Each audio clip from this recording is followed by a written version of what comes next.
Experiential spirituality. ಯಾಕಂದ್ರೆ ನಿಮ್ಮ ಆ ಮಾತುಗಳೇ ನನ್ನನ್ನ ಈ ನಿಮ್ಮ ಕಾರ್ಯಕ್ರಮಗಳಿಗೆ ಸೆಳೆದು ತಂದಿತ್ತು. ನನಗೂ ಈ ಆಧ್ಯಾತ್ಮಕ್ಕೂ ಬಹಳ ದೂರ. ನಾನು ಆಧ್ಯಾತ್ಮದ ವ್ಯಕ್ತಿನೇ ಅಲ್ಲ.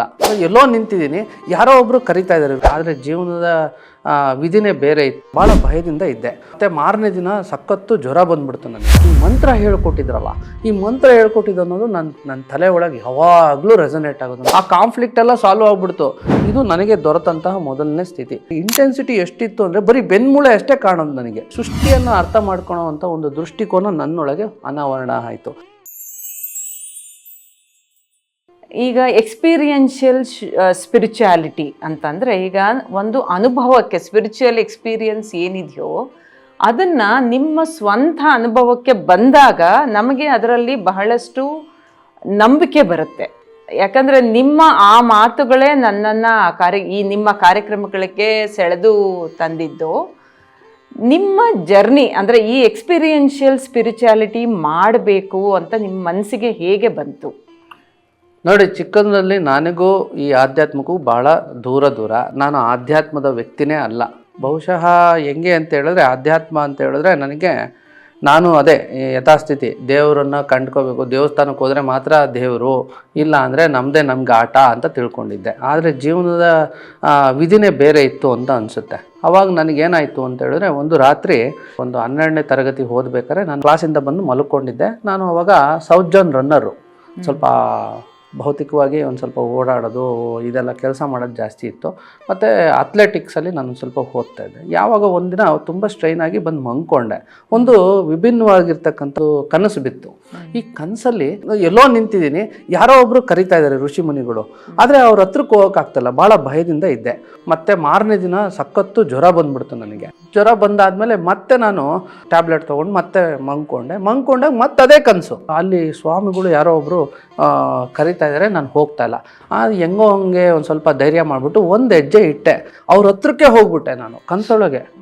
ಸೊ ನಾನು ಹತ್ರಕ್ಕೆ ಹೋಗಾದ್ಮೇಲೆ ನನಗೆ ಒಂದು ಮಂತ್ರವನ್ನು ಅವರು ನನಗೆ ಹೇಳಿದ್ರು. ನಾನು ಏನೋ ಒಂದು ಮಂತ್ರ ಹೇಳ್ತೀನಿ, ನೀನು ಅದನ್ನು ತೊಗೊತೀರಪ್ಪ ಅಂತ ಕೇಳಿದ್ರು.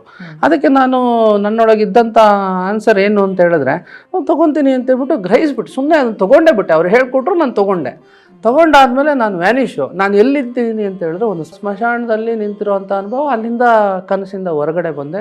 ಆಮೇಲೆ ಈ ಮಂತ್ರ ಹೇಳ್ಕೊಟ್ಟಿದ್ರಲ್ಲ, ಈ ಮಂತ್ರ ಹೇಳ್ಕೊಟ್ಟಿದ್ದು ಅನ್ನೋದು ನನ್ನ ತಲೆ ಒಳಗೆ ಯಾವಾಗಲೂ ರೆಸನೇಟ್ ಆಗೋದು. ನನ್ನ ಬಾಯಿಗೆ ಬಂತು, ಬಾಯಲ್ಲಿ ಚಾಂಟಿಂಗ್ ಮಾಡೋಕ್ಕೆ ಸ್ಟಾರ್ಟ್ ಮಾಡಿದೆ. ಕಾಲೇಜಿಗೆ ಹೋದ್ರು, ಕಾಲೇಜಲ್ಲೂ ಬಿಡ್ತಿಲ್ಲ, ಎಲ್ಲ ಕಡೆ ಚಾಂಟಿಂಗ್ ಸ್ಟಾರ್ಟ್ ಆಗಿಬಿಡ್ತು. ಆ ಚಾಂಟಿಂಗ್ ಹಿಂಗೆ ಒಂದು ವಾರ 10 ದಿನಗಳ ಕಾಲ ನಡೆದೇ ಬಿಡ್ತು. ಎಲ್ಲಿ ನಿಲ್ಲಿಸ್ಬೇಕು ಅಂತ ಏನು ನಿಲ್ಲಿಸೋಕ್ಕಾಗ್ತಾಯಿಲ್ಲ. ನನ್ನೊಳಗೆ 4 ಸ್ಥಿತಿಗಳು ಬಂದು. ಫಸ್ಟು ಅಂದರೆ, ನಾನು ಬಹಳಷ್ಟು ಯಾರನ್ನಾರು ಒಂದು ವ್ಯಕ್ತಿ ನೋಡಿದಾಗ ಯಾವಾಗಲೂ ಕೂಡ ಅವ್ರನ್ನ ಬಹಳ ಕ್ಯಾಲ್ಕುಲೇಟೆಡ್ ಮೈಂಡಲ್ಲಿ ನೋಡೋದು ಜಾಸ್ತಿ ಇತ್ತು. ಒಂದು ಪೂರ್ವಗ್ರಹ ಪೀಡಿತನಾಗಿ ನೋಡೋವಂಥದ್ದು ನನ್ನೊಳಗಿತ್ತು. ಯಾವಾಗ ಈ ಒಂದು ಸ್ಥಿತಿಗಳು ಅಂದರೆ ಈ ಚಾಂಟಿಂಗ್ ಜಾಸ್ತಿ ಆಯಿತು, ಈ ಪೂರ್ವಗ್ರಹ ಪೀಡಿತನಿಂದ ನೋಡೋವಂಥದ್ದೇ ಹೊರಟೋಗ್ಬಿಡ್ತು. ನನಗೆ ಒಬ್ಬ ಮನುಷ್ಯನ ಸುಮ್ಮನೆ ನೋಡೋ ಥರ ಆಯಿತು. ನನಗೆಲ್ಲೂ ಕೂಡ ದ್ವಂದ್ವವೇ ಇಲ್ಲ. ಸುಮ್ಮನೆ ಅಪ್ಪ ಅಮ್ಮ ಅಣ್ಣ ತಮ್ಮದ್ರಲ್ಲಿ ಇರ್ತಕ್ಕಂಥ ದ್ವಂದ್ವಗಳು ಏನಿದ್ವು ನನಗೆ. ಸಾಮಾನ್ಯವಾಗಿ ಒಂದು ವ್ಯಕ್ತಿ ನೋಡಿದ ತಕ್ಷಣ ಇನ್ನೇನೆಲ್ಲಿಂದ ಬಂದಿದ್ದಾನೆ, ಏನು ಕತೆ, ಇದು ಅದು ಅಂತ ಏನಿತ್ತೋ ಆ ಕಾನ್ಫ್ಲಿಕ್ಟ್ ಎಲ್ಲ ಸಾಲ್ವ್ ಆಗ್ಬಿಡ್ತು. ನನಗೆ ಏನು ಬೇಕಾಗಿರಲ್ಲ. ಒಬ್ಬ ವ್ಯಕ್ತಿ ನೋಡಿದ ತಕ್ಷಣ ಸಮಾಧಾನ, ಶಾಂತಿ ಅನ್ನೋದು ಬಂತು ನನ್ನೊಳಗೆ. ಆ ಪೂರ್ವಗ್ರಹ ಪೀಡಿತನಿಂದ ಹೊರಗಡೆ ಬಂದೆ. ಇದು ನನಗೆ ದೊರೆತಂತಹ ಮೊದಲನೇ ಸ್ಥಿತಿ. ನನಗಿದು ವಂಡರ್ ಆಯಿತು. ಬಟ್ ಆದರೂ ಸ್ಥಿತಿ ಇದೆ, ಅದನ್ನು ಎಂಜಾಯ್ ಮಾಡ್ತಿದ್ದೆ, ಹೊಸದು, ಅದಕ್ಕೋಸ್ಕರ. ಅದಾದಮೇಲೆ ಈ ಯಾವಾಗ ಮತ್ತೆ ನಂದು ಅಲ್ಲಿಗೆ ನಿಲ್ಲಿಲ್ಲ ಆ ಸ್ಥಿತಿ. ಅದಾದಮೇಲೆ ಮುಂದಕ್ಕೆ ಹೋಗಿ ಒಂದಿಷ್ಟು ನನಗೆ ಇನ್ನೊಂದು ರೀತಿಯಾದಂಥ ಒಂದು ಸ್ಥಿತಿಗಳು ಬರೋಕ್ಕೆ ಸ್ಟಾರ್ಟ್. ಯಾವಾಗ ನಾನು ಪೂರ್ವಗ್ರಹ ಪೀಡಿತನಾಗಿ ಇಲ್ವೋ ಆವಾಗ ನನಗೆ ಸಮಾನತೆಯ ದೃಷ್ಟಿಕೋನ ಬಂತು. ನಾನು ಸಮಾನವಾಗಿ ನೋಡುವಂತಹ ಒಂದು ದೃಷ್ಟಿಕೋನವೇ ನನಗಿರಲಿಲ್ಲ. ಈಗ ಅಪ್ಪ ಅಮ್ಮ ನನಗಿಬ್ರು ಒಂದೇ ಥರ ನೋಡೋವಂಥದ್ದು ಇರಲಿಲ್ಲ. ಅಮ್ಮನ್ನೇ ಬೇರೆ ಥರ ನೋಡ್ತಿದ್ದೆ, ಅಪ್ಪನ್ನೇ ಬೇರೆ ಥರ ನೋಡ್ತಿದ್ದೆ. ನನ್ನ ತಮ್ಮನ್ನು ಕೂಡ ಬೇರೆ ಥರ ನೋಡ್ತಿದ್ದೆ, ನನ್ನ ಫ್ರೆಂಡ್ಸ್ಗಳನ್ನು ಬೇರೆ ಥರ ನೋಡ್ತಿದ್ದೆ, ನಮ್ಮ ಟೀಚರ್ಸ್ಗಳು ಎಲ್ಲರಲ್ಲೂ ಕೂಡ ಒಂದು ವೇರಿಯೇಷನ್ಸ್ ಇರೋದು, ಒಂದು ಡಿಫ್ರೆಂಟ್ ಡೊಮೈನ್ಸ್ ಇರೋದು. ಎಲ್ಲರಿಗೂ ಕೂಡ ಅವ್ರದ್ದೇ ಆದಂಥ ಒಂದು ಸೀಮಿತವಾಗಿರ್ತಕ್ಕಂಥ ಹಾದಿನಲ್ಲಿ ನಾನು ನೋಡ್ತಿದ್ದೆ. ಇದು ನನ್ನೊಳಗಾಗಿದ್ದು. ನಾನು ಒಟ್ಟೊಟ್ಟಿಗೆ ಎಲ್ಲರನ್ನೂ ನಿಲ್ಲಿಸಿ ನೋಡಿಸಿದ್ದೀನಿ. ನಮ್ಮ ಅಣ್ಣ ತಮ್ಮ ಅಪ್ಪ ಅಮ್ಮ ಎಲ್ಲರನ್ನೂ ಕೂಡ ನನ್ನೊಳಗೆ ಈ ಸ್ಥಿತಿ ಇದೆಯಾ ನಿನ್ನೊಳಗೆ ಅಂತ ಹೇಳಿದಾಗ ಎಲ್ಲರನ್ನೂ ಕೂಡ ನಿಲ್ಲಿಸಿ ನೋಡಿಸಿದ್ದೀನಿ. ಆವಾಗಲೂ ಕೂಡ ಎಲ್ಲರೂ ಒಂದೇ ಥರ ಕಾಣೋಕ್ಕೆ ಸ್ಟಾರ್ಟ್ ಆದವು. ಇದು ನನಗೆ ಸಿಕ್ಕಂತಹ ಎರಡನೇ ಒಂದು ಅನುಭವ ನನಗೆ. ಆ ಚಾಂಟಿಂಗಿಂದ. ಸರಿ, ಇಲ್ಲಿಗೆ ನಿಲ್ಲಿಲ್ಲ. ಯಾವಾಗ ನಾನು ಸಮಾನತೆಯ ದೃಷ್ಟಿಕೋನ ಬಂತು, ಇದೊಂದು 2 ತಿಂಗಳಲ್ಲಿ ನನಗೆ ಇನ್ನೊಂದು ರೀತಿಯಾದಂಥ ಒಂದು ಆವಿಷ್ಕಾರಕ್ಕೆ ಹೋಗ್ಬಿಟ್ಟೆ ನಾನು. ಅದಾದಮೇಲೆ ನನಗೆ ಸೃಷ್ಟಿಯನ್ನು ಅರ್ಥ ಮಾಡ್ಕೊಳ್ಳೋವಂಥ ಒಂದು ದೃಷ್ಟಿಕೋನ ನನ್ನೊಳಗೆ ಅನಾವರಣ ಆಯಿತು. ಈ ಸೃಷ್ಟಿ ಅಂದಿದ ತಕ್ಷಣ ನನ್ನೊಳಗಿದ್ದಿದ್ದು ಏನು, ಈ ನಾವು ಯಾಕೆ ಬಂದಿದ್ದೀವಿ, ನಾವೇನು ತಿನ್ನಬೇಕು, ನಾವು ಯಾರು, ಇದನ್ನೆಲ್ಲವನ್ನು ಕೂಡ ಬೈ ಡಿಫಾಲ್ಟು ಒಂದಿಷ್ಟು ಸಿಚುವೇಶನ್ಸ್ಗಳಲ್ಲಿ ನನಗೆಲ್ಲವೂ ಕೂಡ ಸಂಪೂರ್ಣವಾಗಿ ಅರ್ಥ ಆಯಿತು. ಮನಸ್ಸಿಗೆ ಬಂದ್ಬಿಡ್ತು, ಎಲ್ಲವೂ ದರ್ಶನ ಆಗೋಯ್ತು. ಈ ದರ್ಶನ ಆದಮೇಲೆ ನನಗೆ ಇನ್ನೊಂದು ರೀತಿಯಾದಂಥ ಒಂದು ತಲೆನೋವು ಬಂದ್ಬಿಡ್ತು.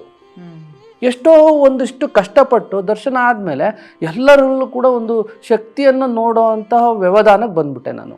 ಅಲ್ಲಿಂದ ಆಚೆಗೆ ನನಗೆ ಏನೇನೋ ಕಾಣ್ತಲ್ಲ, ಬರೀ ಎಲ್ಲರೂ ನೋಡಿದಾಗಲೂ ಕೂಡ ಕೆಲವೊಂದು ಸತಿ ನನಗೇನಾಯಿತು ಅಂದರೆ ಇಂಟೆನ್ಸಿಟಿ ಎಷ್ಟಿತ್ತು ಅಂದರೆ ಬರೀ ಬೆನ್ಮೂಳೆ ಅಷ್ಟೇ ಕಾಣೋದು ನನಗೆ. ಈಗ ಒಬ್ಬ ವ್ಯಕ್ತಿ ನೋಡಿದ ತಕ್ಷಣ ಅವ್ನು ಬೆನ್ಮೂಳೆ ಅಷ್ಟೇ ಕಾಣೋದು ನನಗೆ, ಇನ್ನೇನೂ ಕಾಣ್ತಿರ್ಲಿಲ್ಲ. ಒಂದು 3 ತಿಂಗಳು ಈ ಇಂಟೆನ್ಸಿಟಿನಲ್ಲಿದ್ದೆ. ಸಾಮಾನ್ಯವಾಗಿ ಈ ಇಂಟೆನ್ಸಿಟಿನಲ್ಲಿದ್ದು 12ನೇ ಕ್ಲಾಸಲ್ಲಿದ್ದಾಗ ನನಗೆ ಇದು ಫೈನಲ್ ಎಕ್ಸಾಮ್ ಬರ್ತದೆ, ಎಕ್ಸಾಮ್ ಬರೆಯೋಕ್ಕಾಗ್ತಿಲ್ಲ, ಒಂದು ಕಡೆ ಕುತ್ಕೊಳಕ್ಕಾಗ್ತಾಯಿಲ್ಲ. ಇದು ಹೇಗೆ ಇದನ್ನು ಅರಗಿಸ್ಕೊಳೋದು, ಇದನ್ನು ಡೈಜೆಸ್ಟ್ ಮಾಡ್ಕೊಳೋದು ಹೇಗೆ ಅಂತ ಹೇಳ್ಬಿಟ್ಟು ನಾನು ಹಲವಾರು ಕಡೆ ಗುರುಗಳ ಹತ್ರ ನನ್ನೊಳಗೆ ನಾನು ಬಹಳಷ್ಟು ಡಿಸ್ಟರ್ಬೆನ್ಸ್ ಆಗಿದ್ದರೂ ಕೂಡ, ಒಂದು ಭೌತಿಕವಾಗಿ ಸೈಕಲಾಜಿಕಲಾಗಿ ಡಿಸ್ಟರ್ಬೆನ್ಸ್ ಇತ್ತು ನನ್ನೊಳಗೆ. ಇದನ್ನು ಹೀಗೆ ಕಾಲಕ್ರಮೇಣ ಅದಕ್ಕೊಂದಿಷ್ಟು ಸಮಾಧಾನ ಮತ್ತು ಸಂಯಮ ಮತ್ತು ಸಾಧನೆಯನ್ನು ಮಾಡಿಕೊಂಡು ಒಂದು ಅಟ್ಲೀಸ್ಟ್ ಆ ಇಂಟೆನ್ಸಿಟಿನ ಒಂದು ಸ್ವಲ್ಪ ಕಡಿಮೆ ಮಾಡಿಕೊಂಡು ಅಟ್ಲೀಸ್ಟ್ ಒಂದು ಜ್ಯೋತಿಯ ರೂಪದಲ್ಲಿ ಅಥವಾ ಒಂದು ಮನುಷ್ಯನಲ್ಲಿರ್ತಕ್ಕಂಥ ಒಂದು ಶಕ್ತಿಯ ರೂಪದಲ್ಲಿ ನೋಡೋ ಥರ ಒಂದಿಷ್ಟು ದೃಷ್ಟಿಕೋನ ಬಂತು ಆಫ್ಟರ್ ಸೋ ಮೆನಿ ಮಂತ್ಸ್.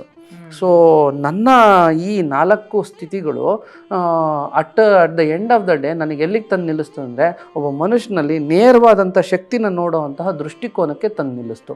ಇವೇ ನನ್ನನ್ನು ಬದಲಾವಣೆಗೆ ತಂದು ನಿಲ್ಲಿಸಿರೋ ಅಂಥದ್ದು.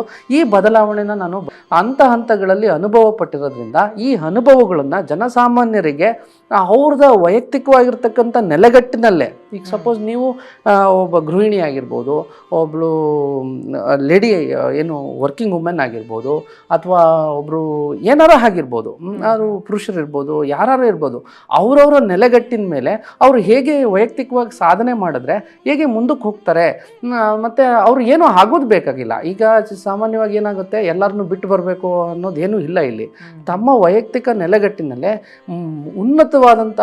ಅತಿ ಉನ್ನತವಾದಂತಹ ಆಧ್ಯಾತ್ಮದ ಅನುಭವಕ್ಕೆ ಹೇಗೆ ಹೋಗಬೇಕು ಅನ್ನೋದನ್ನೆಲ್ಲವನ್ನು ಕೂಡ ನಾನು ವಿಸ್ತಾರವಾಗಿ ಅಲ್ಲಿ ಆವಾಗ ಆಗಿದ್ದನ್ನು ನಾನು ಈಗ ಅದನ್ನು ಎಕ್ಸಿಕ್ಯೂಷನ್ ಮಾಡ್ತಿರೋದು.